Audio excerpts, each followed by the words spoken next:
Hi friends, welcome to தெய்வாஸ் Nalabagam. இன்னைக்கு தெய்வாஸ் நலபாகத்துல ஒரு சூப்பரான ஸ்வீட் ரெசிபி தாங்க பார்க்க போறோம். நல்லா சாஃப்ட்டா ஜூஸியான பாதுஷா எப்படி செய்யறதுன்னு பார்க்கலாங்க. இது நம்ம கடைகள்ல வாங்கிட்டு வர மாதிரியே ரொம்பவே டேஸ்டா இருக்கும். ரொம்ப சுலபமாவும் செஞ்சிரலாம். இனிமே கடைகள்ல அதிக விலை கொடுத்து வாங்காம நம்ம வீட்லயே ரொம்ப ஈஸியா எப்படி செய்யறதுன்னு பார்க்கலாம் வாங்க.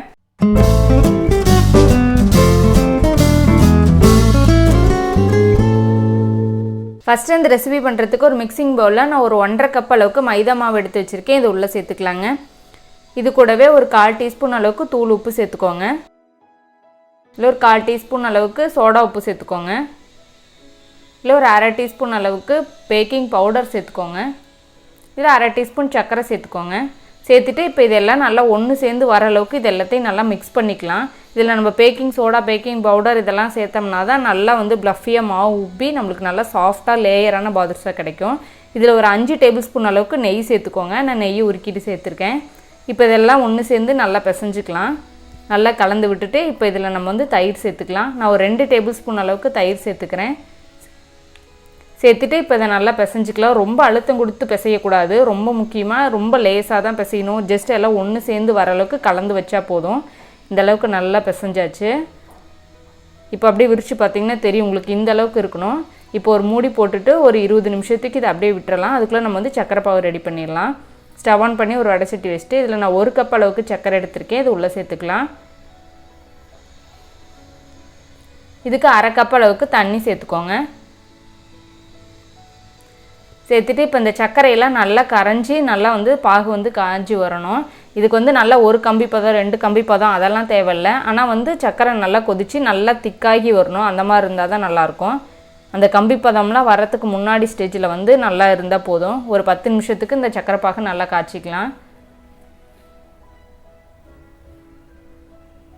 இப்போ ஒரு 10 நிமிஷம் ஆகுது. சர்க்கரையெல்லாம் நல்லா கொதித்து இந்த அளவுக்கு நல்லா ரெடி ஆகிருக்கு. இப்போ இதுலேருந்து ஒரு 3 ஏலக்காயை நான் தட்டிட்டு சேர்த்துக்கிறேன் நல்லா வாசனைக்காக.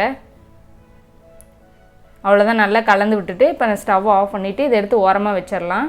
ஒரு மூடி போட்டு வச்சுருங்க. இப்போ மாவு ஒரு 20 நிமிஷம் ஆயிருக்கு. இப்போ இதுக்கு மேலே இதை நம்ம திருப்பி எடுத்து பிசையக்கூடாது. அப்படியே மாவு நம்மளுக்கு தேவையான அளவுக்கு ஒரு சின்ன பால் சைஸ்க்கு எடுத்துகிட்டு இதை நம்ம உருட்டிக்கலாம். திருப்பி இது பிசைஞ்சோம்னா அந்த லேயர்ஸ்லாம் ஃபார்ம் ஆகாது. இப்போ எடுத்து கையில் வச்சு ஒரு உருட்டிட்டு அப்படியே அழுத்தி ஹோல்ட் பண்ணிக்கலாம். ஒரு அழுத்தம் கொடுத்தோம்னா அவ்வளோதான். இந்த மாதிரி ரெடி பண்ணிக்கோங்க. எல்லாமாவே இந்த மாதிரி நம்ம தட்டி வச்சதுக்கப்புறம் நம்ம போட்டு பொரிச்சிக்கலாம்.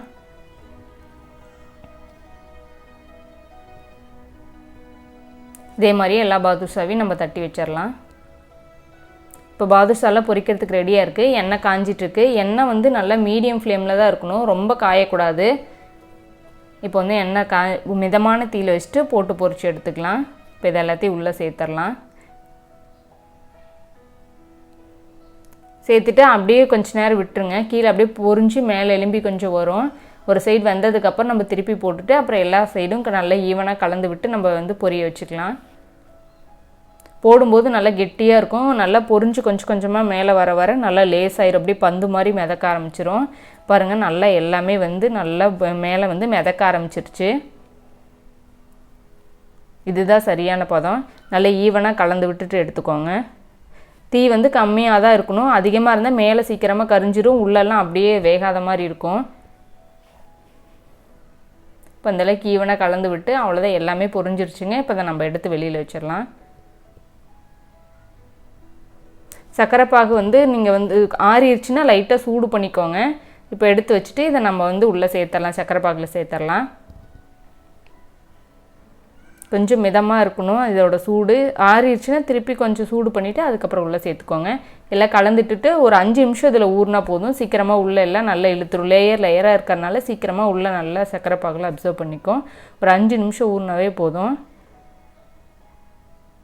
அவ்வளோதாங்க. ஒரு 5 நிமிஷம் ஊறிடுச்சு. நல்லா எல்லாம் ஊறி வந்திருக்கு. அவ்வளோதாங்க. நம்ம சூப்பரான பாதுஷா ரொம்ப ஈஸியாக ரெடி ஆயிடுச்சு. ரொம்ப சாஃப்டாக ஜூஸியாக இருக்கும். நீங்களும் இந்த ரெசிபி வீட்டில் ட்ரை பண்ணி பாருங்கள். உங்களுக்கு பிடிச்சிருந்துச்சுன்னா லைக் பண்ணுங்கள், ஷேர் பண்ணுங்கள். நம்ம தெய்வாஸ் நலபாகம் சேனலுக்கு சப்ஸ்கிரைப் பண்ணுங்கள்.